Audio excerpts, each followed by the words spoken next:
کرو تو نماز کے لیے مصلی عبادت پر آ جاؤ، اور جب تم یہ چاہو کہ خدا تم سے کلام کرے تو قرآن مجید کی تلاوت کا آغاز کرو۔ تو ذکر الہی دونوں ہیں، ایک نماز ہے جو بندہ خدا سے کلام کر رہا ہے، ایک ذکر تلاوت قرآن ہے جس میں اللہ بندے سے کلام کر رہا ہے، دونوں ذکر الہی ہے۔ جیسے میں نے آپ کی خدمت میں عرض کیا، صرف نماز ذکر الہی نہیں ہے، قرآن مجید کی تلاوت ذکر الہی ہے۔ اب اسی طرح ادعیات، دعائیں معصورہ وارد ہوئی، معصومین علیہ السلام نے جو تعلیمات دیے ہیں، آپ غور کریں، ہر مہینے کی خصوصی دعائیں ہیں، ہر نماز کے بعد کی دعائیں ہیں، یہ تمام ذکر الہی کہلاتی ہیں۔ جہاں ذکر الہی کی پہچان بتائی ہے، چاہے وہ یہ شعبان معظم کی مخصوص دعائیں ہوں، اب یہاں پر یہ بھی میں جملہ کہتا ہوا آگے بڑھوں کہ دعا ذکر کا مراد اور ذکر کے معنی صرف لمبی یا طولانی دعا نہیں ہے۔ یاد رکھیں، جہاں معصومین علیہ السلام نے جس طرح طولانی دعائیں سکھائی ہیں، اسی طرح مختصر دعائیں بھی سکھائی ہیں، دونوں کا اثر وہی ہے۔ کبھی یہ نہ سمجھے کہ لمبی دعا ہوگی تو جلدی اثر ہوگا، چھوٹی دعا ہوگی تو اثر کم ہوگا، نہیں۔ اگر یقین نہیں آتا، کائنات کی سب سے مختصر ترین دعا ہے یا علی مدد، لیکن آپ کیا اختصار کے دیوا سے اس کے اثر پہ نعوذ باللہ کبھی شک کر سکیں گے؟ ہرگز نہیں کر سکتے۔ بڑا مختصر کا ذکر ہے لیکن بڑا جامع ہے، بڑا پر اثر ہے۔ تو ذکر کی مقدار کبھی ذکر کے اثر کو نہیں پیش کرتی، بلکہ ذکر کی کیفیت بیان کرتی ہے۔ لمبی دعائیں پڑھی جا رہی ہیں، طولانی نمازیں پڑھی جا رہی ہیں، لیکن قلب اگر حاضر نہیں ہے، خشوع قلب نہیں ہے، تو وہ لاکھ سجدے بیکار ہیں۔ لیکن ایک سجدہ جو پوری توجہ سے کر لیا جائے، وہ زندگی کی تمام عبادتوں کو قبول کروا دیتا ہے۔ انسان کی عبادتوں کے لیے اہم ترین مرکز خشوع اور خضوع الہی، کہ انسان خشوع قلب سے پوری توجہ کے ساتھ جو بھی عبادت کرے، کیونکہ عبادت کے لیے شرط توجہ ہے۔ اگر توجہ نہیں ہے تو وہ عبادت نہیں رہ جاتی بلکہ عادت بن جاتی ہے۔ یاد رکھیں عزیزان محترم، توجہ کے ساتھ جو قلیل عمل بھی کر لیا جائے وہ قابل قبول ہو جاتا ہے۔ تو کبھی یہ نہ دیکھا جائے کہ کتنا طولانی عمل ہے، کتنا لمبا عمل ہے، کتنا زمانہ طویل ہے، نہیں، بلکہ اخلاص کو دیکھا جائے گا۔ اب اسی کو، حقیقت ذکر الہی کو، مولا کائنات حضرت امیر المؤمنین علی ابن ابی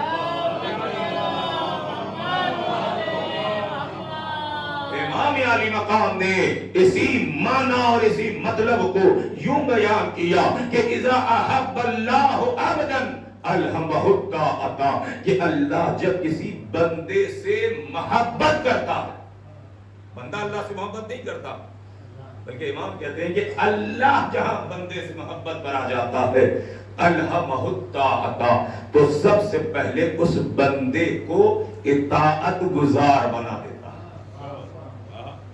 اللہ کی محبت کی پہلی دلیل اطاعت گزار بن جانا ہے۔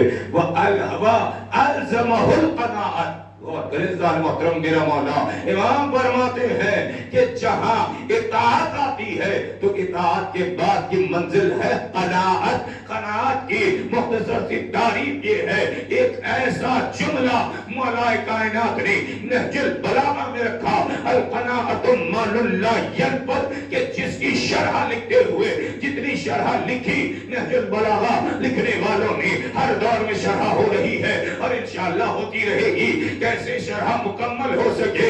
اس کا کلام ہے جس کی نظر اور جس کے بیان کو زمانہ نہ سمجھ سکا ہے، نہ مکمل سمجھ پائے گا۔ ذرا غور کریں عزیزان محترم، جہاں اتنی شرح ہوئی وہیں پر یہ ایک فقرہ امام علی مقام کا کہ القناعۃ، قناعت کہتے کسے میں آپ کی خدمت میں پیش کروں، لیکن امام کے جملے کو میں آپ کی خدمت میں پہلے عرض کر دوں۔ امام کہتے ہیں قناعت ایسی دولت ہے جو کبھی ختم نہیں ہوتی. مال لا ينفد.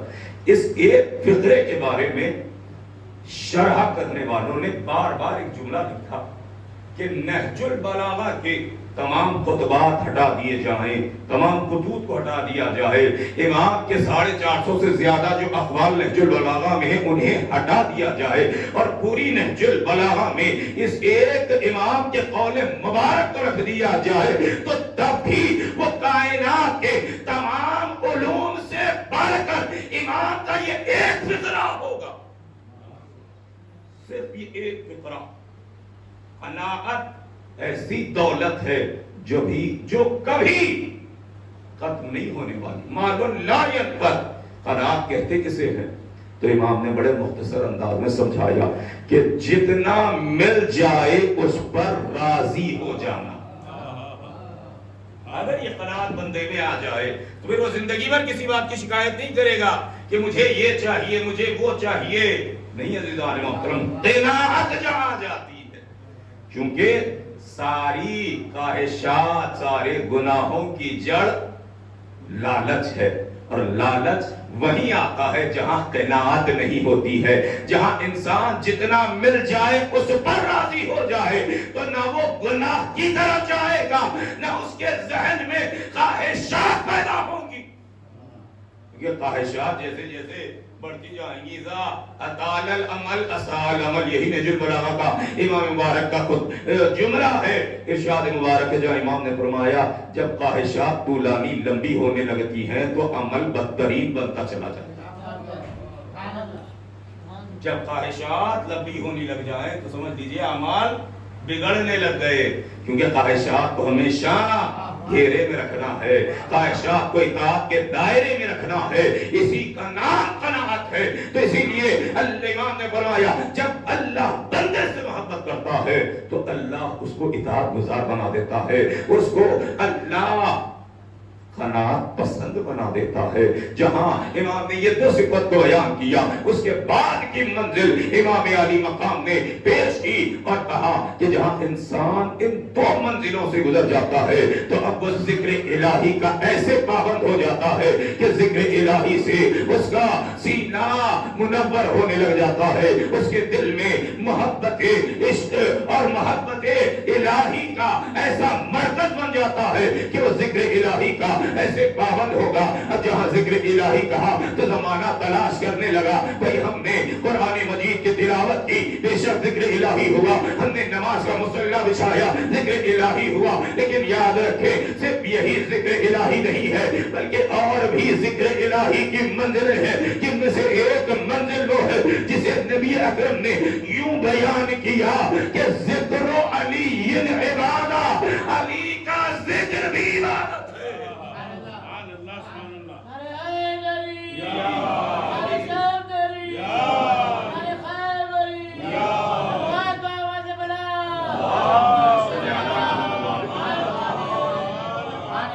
جملہ بدل کر آپ کی خدمت میں عرض کروں کہ ذکر علی عبادت ہے، اور ساتھ میں یہ بھی مان لے کہ عبادت نہیں بلکہ عبادتوں کی قبولیت کی ضمانت ہے تو وہ ذکر علی ہے. کیوں؟ کیونکہ بندگی کا کمال عشق اہل بیت ہے. بندگی اس وقت تک مکمل نہیں ہو سکتی جب تک کہ محبت اہل بیت نہ آ جائے. ذرا غور کریں عزیزان محترم، اسی کو کہا ذکر الہی سن کر انسان کا دل اللہ کی جانب کھینچا چلا آتا ہے. تو اس کا مطلب کیا ہے؟ امام نے یہی تو بتایا جب چھٹے امام جعفر صادق نے اسی کو امام سے پوچھا گیا، مولا یہ محبت الہی ہر ایک کے دل میں کیوں نہیں آتی؟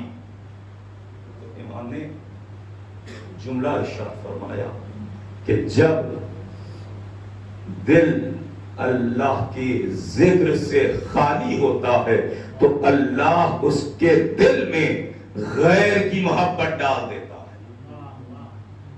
جب دل ذکر الہی سے غافل ہونے لگ جائے، قرآن مجید نے اسی لیے کہا الہاکم التکاثر حتی زرتم المقابر، کہ تمہیں کثرت نے مغرور بنا دیا ہے، غفلت میں ڈال دیا ہے، کوئی دولت کے نشے پر غرور کر رہا ہے، کوئی طاقت کے نشے پر غرور کر رہا ہے، کوئی افراد اور ساتھ رہنے والوں پر غرور کر رہا ہے کہ میرے ساتھ اتنے ہیں، میرے ساتھ اتنے ماننے والے ہیں، اتنے میری داد دینے والے ہیں۔ نہیں عزیزان محترم، اللہ نے کہہ دیا حتی زرتم المقابر، جاؤ قبروں کی زیارت کر کر آؤ، پتا چلے گا کتنے غرور کرنے والے ہیں جو قبروں میں مٹ گئے، نہ نام ہے نہ نشان باقی ہے۔ صلوات علی محمد۔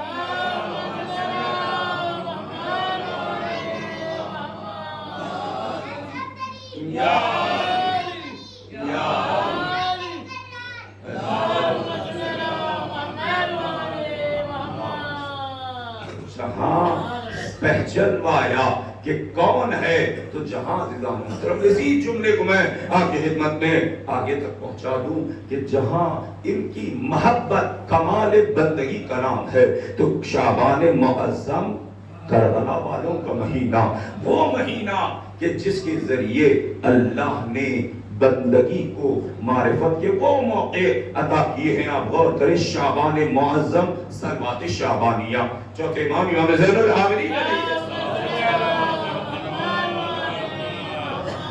امام ہی نے اپنے چاہنے والوں کو تعلیم دی اور حکم دیا کہ ہمارے چاہنے والوں کو چاہیے کہ شعبان معظم میں پہلی شعبان سے لے کر آخر شعبان تک روزانہ زوال کے وقت صلوات شعبانیہ پڑھی جائے۔ وقت بھی بتایا کب پڑھنا ہے، پہلی شعبان سے لے کر 30 شعبان تک روزانہ صلوات بھی امام نے تعلیم دیا۔ ماشاءاللہ دعاؤں کی کتابوں میں آپ کو مل جائے گا صلوات شعبانیہ جو چوتھے امام نے سکھایا۔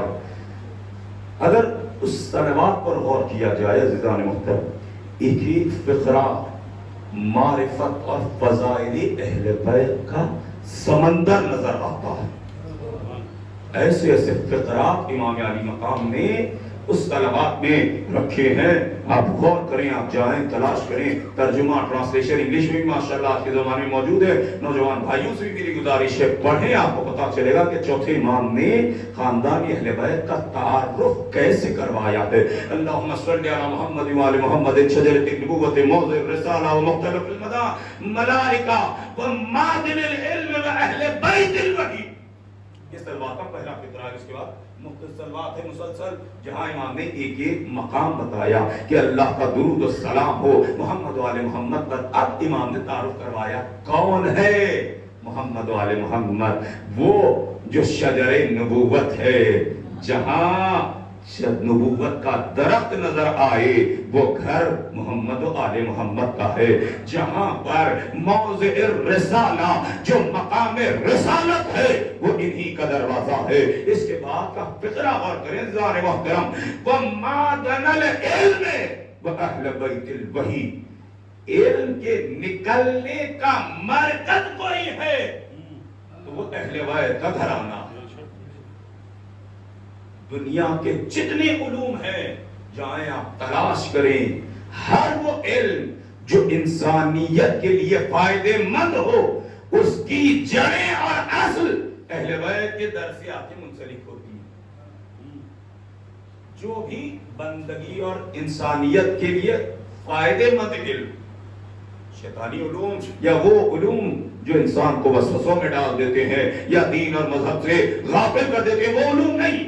ہر وہ علم، چاہے وہ ڈاکٹری ہو، انجینئرنگ ہو، ہر وہ علم، فزیولوجی سے لے کر آپ غور کریں جتنے علوم ہیں، یہ سب ان کی اصل اور جڑیں در اہل بیت سے ملتی ہیں۔ اسی لیے امام نے کہا معدن العلم، ہم اہل بیت وہ ہیں جہاں سے علوم کے چشمے پھوٹ کر نکلتے ہیں، جہاں سے علم کے چشمے اور نہریں جاری ہوتی ہیں، یہ اہل بیت وہی ہیں. اب اس کے بعد کا مسلسل سلسلہ ہے جو امام نے پہچانوایا. کیوں نہ ہو چوتھے امام کی ذات پر اور امام کی ہستی پر اگر غور و فکر کیا جائے, کیا مقام, کیا مرتبہ, کیا کردار امام علی مقام کا, امام کی ولادت پرور کا کی تاریخ گزری, تو امام ہی کے ذکر پر میں اختتامی منزل تک آپ کے اذہان عالیہ کو لے چلوں کہ جہاں ذکر الہی کی گفتگو ہو, قناعت کی گفتگو ہو, تو اس سے بہتر ذات کون ہوگی کہ جس کا ذکر زینت الساجدین کہلائے, جو سجدہ کرے تو سجدہ گزاروں کا سردار بن جائے, جو عبادت کرے تو عبادت گزاروں کی زینت بن جائے. پیغمبر اکرم حضرت محمد مصطفیٰ صلی اللہ علیہ وسلم, پیغمبر اکرم نے صحابہ کے مجمع میں ارشاد فرمایا کہ میں دیکھ رہا ہوں کہ میدان محشر سجا ہے اور میدان محشر میں راستہ بن رہا ہے, اور زین العابدین میدان محشر میں صفوں کو چیرتے ہوئے آگے آ رہا ہے.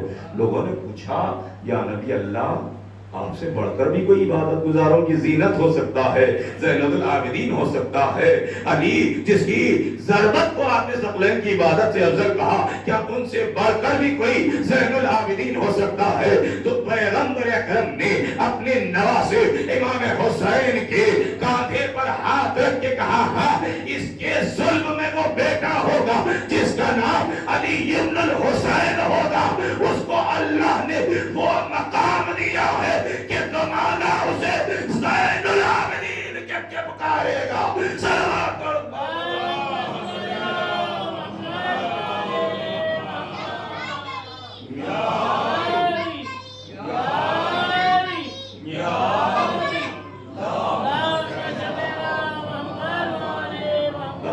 امام علی مقام کہ جہاں ہم نے عبادت کو دیکھا, امام کی طہارت کو دیکھا, قناعت پسندی کو دیکھا, تسلیم کو دیکھا, رضا الہی کی منزل کو دیکھا, وہیں پر عزیزان محترم امام علی مقام کی ثقافت کو بھی میں آپ کی خدمت میں پیش کروں کہ جہاں امام کی خدمت میں ایک شخص چاہنے والا حاضر ہوا, آگے کہتا سلام کیا, امام نے جواب سلام کیا اور پوچھا کہ فلانی کیسے ہو, جیسے عام طور پر ہوتا ہے جیسے ملاقات ہوگی تو آپ حال کیفیت پوچھیں گے.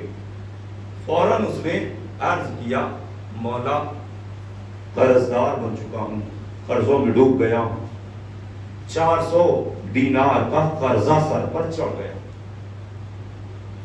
جیسے یہ جملہ اس نے کہا بے ساختہ, کتنا کریم مولا, امام کی آنکھوں سے آنسو بہنے لگے, امام کی آنکھوں سے اشک جاری ہو. فوراً وہ چاہنے والا پڑھ کے کہتا ہے مولا میرا مقصد آپ کو اذیت دینا نہیں تھا کہ میری وجہ سے آپ کی آنکھ میں آنسو آ جائیں. مولا یہ تو دنیا کی مشکلات ہے, کبھی مشکلات آتی ہیں کبھی چلی جاتی ہیں. امام نے جو جملہ کہا عزیزان محترم غور کریں, امام کہتے ہیں کہ میں جانتا ہوں آزمائش کسے کہتے ہیں, میں بس اتنا بتانا چاہتا ہوں کہ جب کبھی ہمارا کوئی چاہنے والا پریشان حال ہوتا ہے تو ہم بھی اس کے لیے تڑپنے لگ جاتے ہیں. یہ محبت امام, اسی لیے روایات نے امام کو باپ سے زیادہ شفقت کرنے والا کہا. اٹھا چلا گیا امام اپنے بیت الشرف کی طرف چلے گئے. جہاں یہ گفتگو ہو رہی تھی وہاں کچھ لوگ بیٹھے تھے. ظاہر سی بات ہے ہر دور میں لوگوں کو عادت ہوتی ہے سامنے تو کچھ کہتے نہیں ہیں. جیسے امام بھی چلے گئے, وہ امام کا چاہنے والا بھی اپنے راستے چلا گیا. جو لوگ وہاں بیٹھے تھے ان میں سے ایک شخص آگے بڑھ کے کہتا ہے, غور کریں میرے نوجوان بھائی خاص طور سے امام کے اس واقعے کو, ہمارے لیے بڑا درس ہے, بڑی عبرت ہے, سبق ہے. امام کہنے لگا اس گھرانے کے بارے میں یہ بات سمجھ میں نہیں آتی کہ بڑی عجیب باتیں کرتے ہیں. نعوذ باللہ جملے سنے آپ, اس گھرانے کے بارے میں سمجھ میں نہیں آتا, بڑی عجیب باتیں کہتے ہیں. کبھی کہتے ہیں کہ کائنات کا اختیار ان کے ہاتھ میں ہے، اشارہ کر دے تو ڈوبتا سورج نکل کے آ جائے، چاند تو ٹکڑے ہو جائے۔ اور کبھی کہتے ہیں کہ ان کا چاہنے والا اتنا بے چین ہے تو اس کی مدد بھی نہیں کر پا رہے ہیں۔ اعتراض کیا اس نے، یہ بات امام تک پہنچی، ادھر چاہنے والے تک بھی پہنچی، اس کو ہی پتا چلا کہ جانے کے بعد ایسا لوگوں نے کہا۔ فوراً وہ چاہنے والا امام کی بارگاہ میں پہنچا، پہنچ کر سلام کیا، کہا مولا آپ نے بات سنی؟ تو امام نے کہا ہاں مجھے پتا چلا۔ اب اس کے بعد امام کا جملہ سنیں، بدوقت ہیں انہیں نہیں پتا قضا کسے کہتے ہیں، قدر کسے کہتے ہیں۔ ہم قضائے الہی کو بھی جانتے ہیں، ہم قدر الہی کو بھی جانتے ہیں۔ قضا یعنی اللہ کا فیصلہ، قدر یعنی تقدیر کب ہونا ہے یہ بھی جانتے ہیں۔ ہمیں جب پتا ہے کہ مشکل ہے تو مشکل کا راہ حل کب نکلے گا اس کا علم بھی ہمیں ہے۔ یاد رکھ اب تک تیری مشکل کا حل نکلنے کا وقت نہیں آیا تھا، لیکن اب تیری مشکل کا حل نکلنے کا وقت آ گیا۔ قضا اور قدر الہی، میں اسی واقعے پر گفتگو تمام کروں۔ اس نے کہا مولا آپ بتائیں میری مشکل کیسے حل ہوگی؟ امام نے اپنے غلام کو آواز دی کہ میری جو روٹیاں رکھی ہیں وہ لے کر آنا۔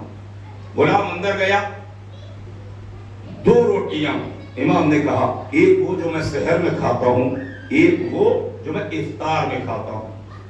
اتنی غذا تھی میرے امام، ایک روٹی سحر میں، ایک روٹی افطار۔ امام نے روٹیاں منگائی، اپنے چاہنے والے کو وہ روٹیاں دی، کہا اسے لے جا بازار میں بیچ دے، تیرا قرضہ ادا ہو جائے۔ سوچا امام کے گھر کی روٹیاں لے کر چلا، لیکن ذہن میں سوال چلنے لگا کہ روٹیوں کے بدلے 400 دینار کہاں سے ملیں گے، کیسے مشکل آسان ہوگی۔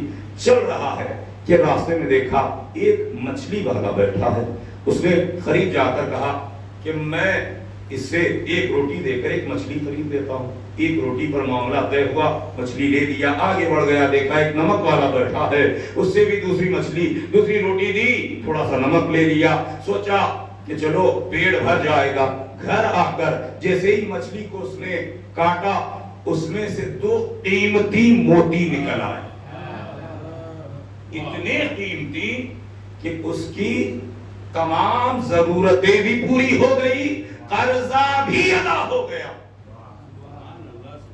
یہاں واقعہ ختم نہیں ہوا عزیزان محترم، جیسے ہی اس نے موتیوں کو دیکھا شکر الہی کرنے لگا کہ میرے قرضے کا اسباب بن گئے، میں قرضوں سے سبکار ہونے کا وقت آ گیا، یہی شکر میں تھا۔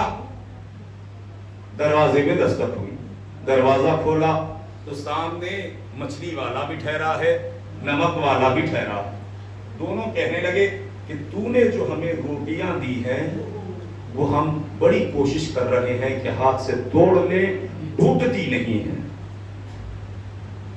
یہ ہمارے کام کی نہیں، تو واپس لے لے، جب بھی تیرے پاس دولت آئے تو ہماری قیمت ادا کر دے۔ روٹیاں واپس لے لی، ادھر سے قرض کے لیے موتیاں کا سامان بھی فراہم ہو گیا، دونوں موتی بھی جمع ہو گئے، سب ہو گیا۔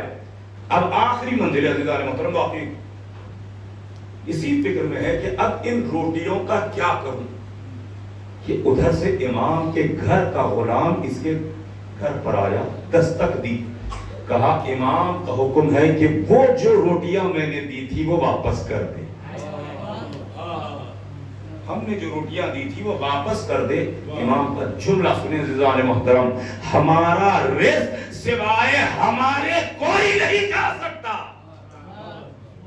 یہ امامت کی وہ منزل ہے جو ہم واقعات سنتے ہیں کہ میرا امام جب روٹیاں کھایا کرتا مولا کائنات کے لیے تو امام گھٹنوں سے توڑ کر روٹیاں کھاتے تھے۔ ذرا سوچیں کس قدر سادہ زندگی معصوم نے گزاری ہے.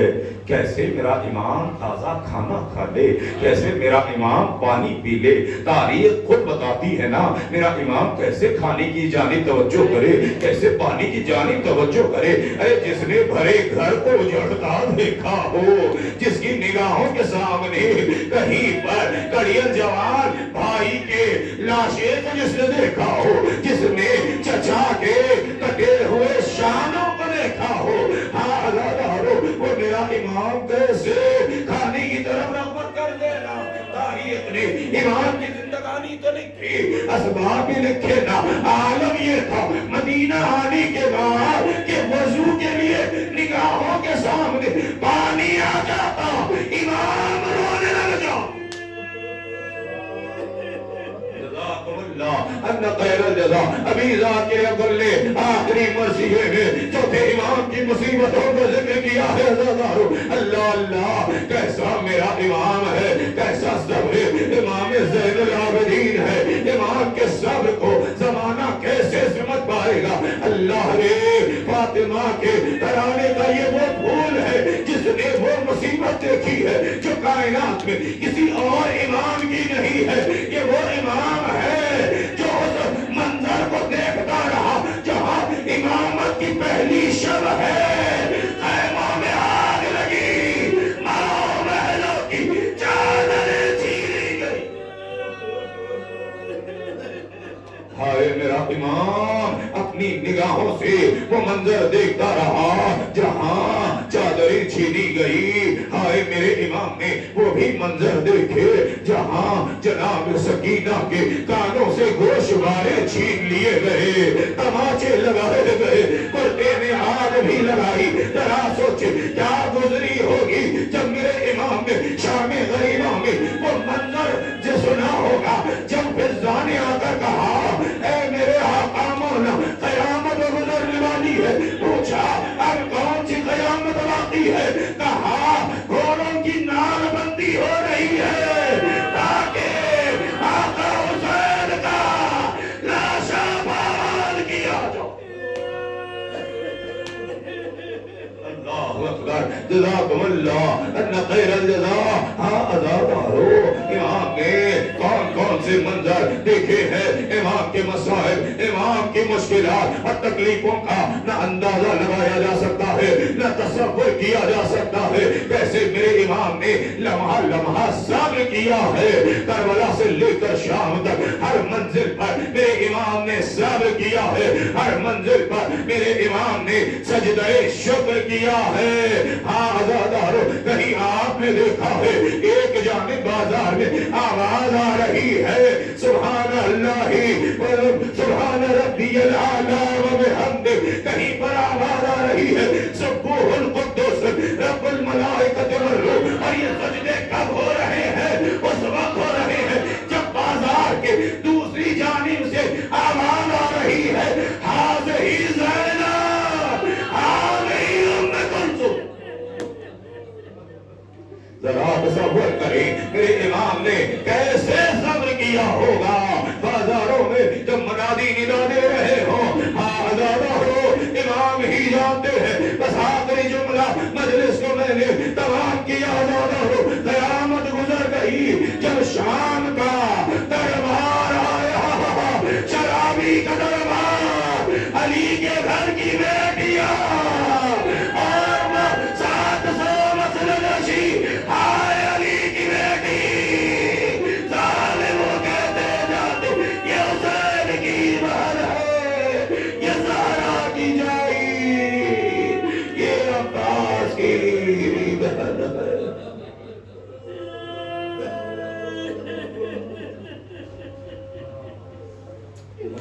لعنت اللہ علی القوم الظالمین.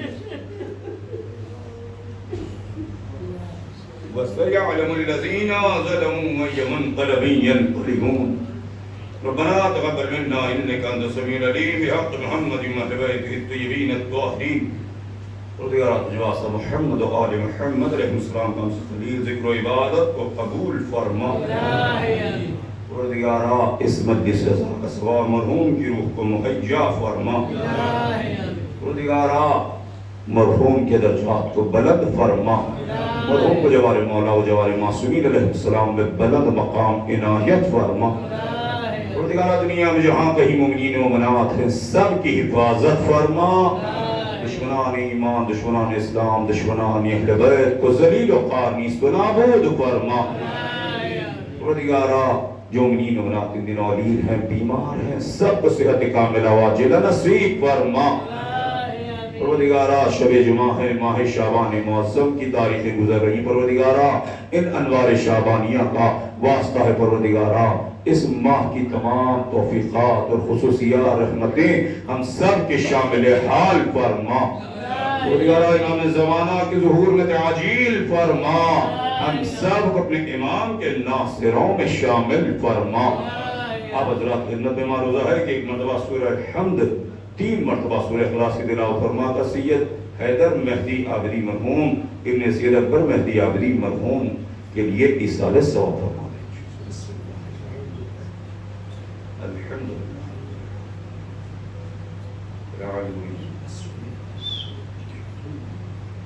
الحمدللہ